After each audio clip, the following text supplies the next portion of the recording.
Kapital.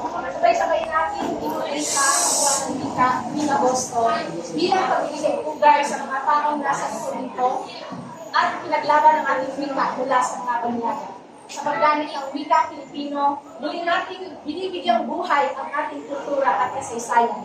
Magandang umaga po sa inyong lahat, sa mga kurado na narito ngayon, na handang po kayo na pag-ilahad ang ating kaalaman sa aking mga kapwa kamag-aral, mga minamahal naming guro, at sa mga panauhin nandito, magandang umaga po. Ano nga ba ang nais pahiwatig ng temang ito sa atin? Paano ba ito mapapalawa ang ating pag-isip upang ipreserba ang ating wika mula sa umuuspong impluensya ng mga banyagang wika at kultura? Sa pagunlad ng teknolohiya at impluensya ng dayuhan, nananatiling mahalaga ang pagkakaroon ng sariling wika. Ang wika Pilipino ay hindi lamang daluyan ng komunikasyon. Isa rin ito sa ugat na sa atin ay nagpapalaya. Taong 1904 ang apat na po.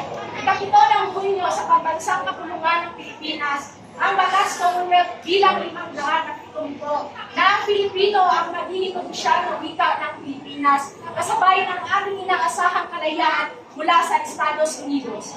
Ang wikang Pilipino ay simbolo ng ating pagiging Pilipino. Sa bawat paksang sinusulat at salitang iniligtas natin, tila ba itinatayo natin ang kultura at ating kasaysayan. At sa kabuuan, naway ating pahalagahan at paglaban ng ating wika at maging ang kultura nito. Nasa ating kamay ang kapangyarihan upang ang ating wika ay gawing mapagmalaya.